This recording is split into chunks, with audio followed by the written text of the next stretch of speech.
कोई भी सपना साकार करने के लिए सबसे जरूरी है सही कोच का होना। चुनिए एजुकेशन राइज को और करे अपने board class 10th and 12th का सपना साकार। Download the app now. Hello everyone, welcome to education rise. आज हम देखो समझेंगे हिंदी साहित्य का अपना कक्षा 12 का जो ब्लूप्रिंट है, इसे समझेंगे। ब्लूप्रिंट 2024 ये जो हिंदी साहित्य का जो बच्चों ब्लूप्रिंट होता है, ये बाकी जो ऑप्शनल सब्जेक्ट है उससे भिन्न होता है, उससे अलग होता है। बाकी सब्जेक्ट में क्या होता है, चैप्टर वाइज सारा डिवाइडेशन होता है, और यहाँ पर चैप्टर वाइज नहीं बल्कि यहाँ पे जो इसके जो ग्रुप्स हैं मैं आपको बताऊंगा, उसके हिसाब से कंप्लीटली आपको समझना पड़ेगा। तो इसे हम बिल्कुल ईजी तरीके से मैं समझाऊंगा। अगर आपने ब्लूप्रिंट समझ लिया ना, तो आप समझो कि आपने आधी लड़ाई तो पार कर ली। क्योंकि जब हम तैयारी करने बैठते हैं, आपने देखा होगा कुछ बच्चे ऐसे होते हैं जो बहुत ज़्यादा पढ़ते हैं लेकिन फिर भी वो नंबर नहीं ला पाते, पेपर उनका बिगड़ जाता है। और कुछ बच्चे कम पढ़ करके भी अच्छे नंबर ले आते हैं। तो उनकी टेक्निक होती है, उनकी तैयारी करने का उनका एक सिस्टम अलग होता है, तो उस हिसाब से तैयारी करते हैं। तो आप इस ब्लूप्रिंट को पूरा दिमाग में बिठा दीजिए और जैसा ब्लूप्रिंट में बताया गया उसके अकॉर्डिंग तैयारी करिए, तो निश्चित रूप से आप कम पढ़ करके भी ज़्यादा नंबर लाएंगे। तो समझते हैं इस ब्लूप्रिंट को। और इस ब्लूप्रिंट को समझने के लिए सबसे पहले हम देखेंगे प्रश्नों की क्या स्थिति रहेगी, मतलब कौन कौन से प्रश्न पूछे, कितने कितने प्रश्न पूछे जाएंगे। जैसे आप यहां पे देखेंगे, अगर हम प्रश्नों की संख्या को अगर हम देखें, तो प्रश्नों की संख्या में जो आपका वस्तुनिष्ठ प्रश्न रहेंगे बच्चों, जिन्हें हम एमसीक्यूज टाइप के क्वेश्चंस कहते हैं, तो ये एमसीक्यूज टाइप के आपके प्रश्न आएंगे, वो आएंगे टोटल 12 प्रश्न। ठीक है, यहां पे प्रश्नों की संख्या है, कुल 12 प्रश्न पूछे जाएंगे, एमसीक्यूज टाइप के रहेंगे। ठीक है, और प्रत्येक प्रश्न 1 नंबर का रहेगा। तो ये प्रश्न जो नंबर रहेंगे वो हमारे 12 नंबर के प्रश्न पूछे जाएंगे। इसके बाद रिक्त स्थान वाले प्रश्न आएंगे, तो ये रिक्त स्थान वाले 6 प्रश्न पूछे जाएंगे। इसमें भी प्रत्येक प्रश्न 1 नंबर का रहेगा, तो ये भी आपके हो गए 6 नंबर। फिर यहाँ पे अति लघुतरात्मक प्रश्न जो आएंगे, ये आएंगे 12 प्रश्न। अति लघुतरात्मक प्रश्न भी 12 पूछे जाएंगे, और ये प्रत्येक प्रश्न जो है वो 1 नंबर का रहेगा, इसलिए इनके भी जो अंक भार है वो हो गया 12 नंबर।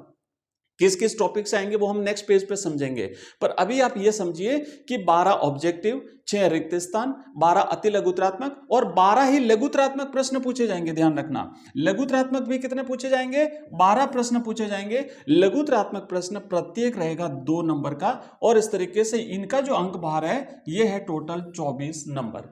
तो ये तो हो गई प्रश्नों की स्थिति।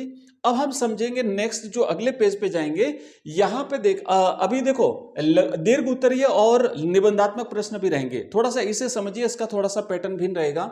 अगर हम बात करें दीर्घ उत्तरीय प्रश्नों की, तो दीर्घ उत्तरीय प्रश्न में एक तो आपको रहेंगे 2 प्रश्न, प्रत्येक प्रश्न 3 नंबर का रहेगा। 2 प्रश्न एक आएंगे, 3-3 नंबर के 2 प्रश्न पूछे जाएंगे, तो इनका तो हो गया 6 नंबर। और एक प्रश्न 4 नंबर का आएगा, मतलब जो दीर्घ उत्तरीय प्रश्न आएंगे टोटल 3 प्रश्न रहेंगे। इसमें से 2 प्रश्न तो 3-3 नंबर के रहेंगे और एक प्रश्न रहेगा 4 नंबर का। तो इस तरीके से 6 और 4 ये आएंगे हमारे 10 नंबर के प्रश्न आएंगे दीर्घ उत्तरीय। इसके बाद अब यहां पे है निबंधात्मक प्रश्न। निबंधात्मक भी समझिएगा, 3 प्रश्न रहेंगे, 2 प्रश्न आएंगे वो तो आएंगे 5-5 नंबर के, तो इनका तो अंक पार हो गया 10 नंबर, और एक आएगा 6 नंबर का। और ये जो 6 नंबर का प्रश्न होगा वो होगा निबंध। ठीक है, ये जो निबंध होगा आपका, ये निबंध रहेगा 6 नंबर का एक प्रश्न। तो ये 6 हो गए, तो इस तरीके से इनका अंक भार हो गया 16। तो अब प्रश्नों की संख्या हो गई 48, 48 प्रश्न कुल रहेंगे, और इनका अंक भार है वो है 80 नंबर, मतलब पेपर आएगा वो 80 नंबर का आएगा। तो ये तो हमने समझा है प्रश्नों की स्थिति कि किस किस टाइप के कितने कितने प्रश्न पूछे जाएंगे और प्रत्येक प्रश्न कितने नंबर का होगा। अब यहां पे हम समझेंगे बच्चों आगे जो है कि अपठित बोध में से कितने प्रश्न पूछे जाएंगे, निबंध जो रचनात्मक लेखन है हमारा, अभिव्यक्ति और माध्यम से कितने प्रश्न पूछे जाएंगे, काव्यांग परिचय में से कितने नंबर के प्रश्न पूछे जाएंगे। थोड़ा सा इसको भी समझते हैं और फिर आगे बढ़ते हैं।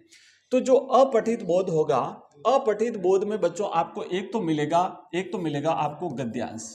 ठीक है, एक होगा आपका गद्यांश, ये होगा आपका 6 नंबर का, प्लस एक होगा पद्यांश, और ये भी होगा आपका 6 नंबर का। ये भी होगा अपना 6 नंबर का। तो इस तरीके से हमारा ये हो गया 12 नंबर का, तो अपठित हो गया अपना। फिर आएगा निबंध लेखन, मतलब जो रचनात्मक लेखन का अपना जो टॉपिक है उसमें से 6 नंबर का आपको एक निबंध लेखन आएगा।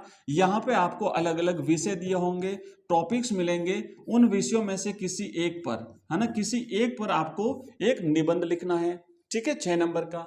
फिर है अभिव्यक्ति और माध्यम, जो है इसमें से 10 नंबर के प्रश्न पूछे जाएंगे। अभिव्यक्ति और माध्यम को 10 नंबर है, तो बहुत ज्यादा मार्किंग है, ध्यान से थोड़ा सा पढ़ना पड़ेगा। और मैं ये बता दूं कि जो कंप्लीट यहाँ पे जो कुछ भी मैं बता रहा हूँ ना, ये सारा अपन यहाँ पे हम पढ़ाते हैं, आपको हर चीज पढ़ाएंगे। अपठित बोध क्या, बहुत सारे अपन क्वेश्चंस करेंगे, अभ्यास करेंगे।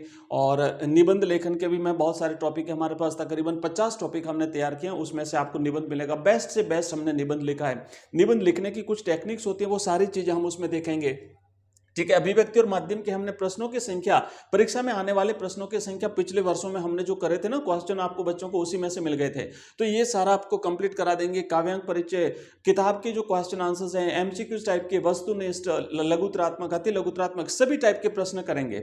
तो अब यहाँ पे देखो, जो काव्यांक परिचय है ये 8 नंबर का है, जिसमें अपने जो एक तो काव्य दोष और काव्य जो गुण है ना, काव्य गुण और काव्य दोष, ये आपके इसमें से आएंगे, काव्य गुण और काव्य दोष। उसके बाद अपना छंद वाला टॉपिक रहेगा इसमें, और फिर इसमें रहेगा अलंकार वाला।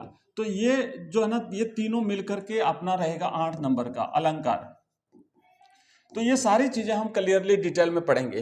फिर अंतरा भाग 2 जो है ये 32 नंबर की है, और अंतराल जो है ये 12 नंबर का है। अब ये इस प्रकार हो गए अपने 80 नंबर। नेक्स्ट पेज पे चलते, देखो और डिटेल में थोड़ा सा समझिए कि किस टॉपिक से किस किस प्रकार के प्रश्न पूछे जाएंगे। अगर हम अपठित बोध की बात करें, अपठित बोध जिसमें गद्यांश और पद्यांश आएगा, तो इसमें से 12 प्रश्न पूछे जाएंगे। वो सारे के सारे प्रश्न होंगे अति लघुत्रात्मक, ठीक है।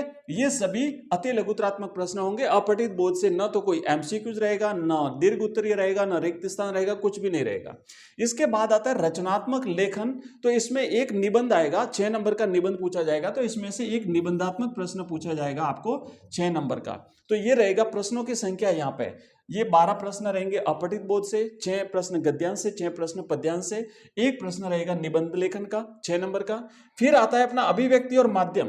तो अभिव्यक्ति और माध्यम में से देखो 4 तो रहेंगे अपने एमसीक्यूज टाइप के। बच्चों लाइट की वजह से कुछ डिस्टरबेंस हो रहा है, अगर लाइट कट जाती है तो अपन, अगर लाइट कट जाती है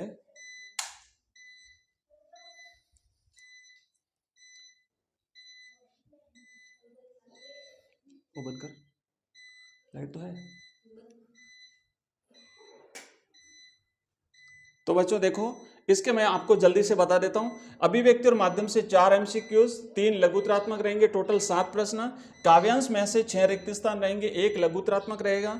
अंतरा में से 4 एमसीक्यूज रहेंगे, 6 लघुत्रात्मक रहेंगे, 1 दीर्घ उत्तरीय रहेगा और 2 निबंधात्मक रहेंगे। और अंतराल में से 4 एमसीक्यूज रहेंगे, 2 अपना रहेगा लघुत्रात्मक और 1 रहेगा दीर्घ उत्तरीय। इस तरीके से 48 जो है कुल प्रश्नों की संख्या रहेगी। बच्चों लाइट की वजह से मैं क्लास को बीच में क्लोज कर रहा हूं। मिलते हैं अगली क्लास में, तब तक के लिए जय हिंद, जय भारत।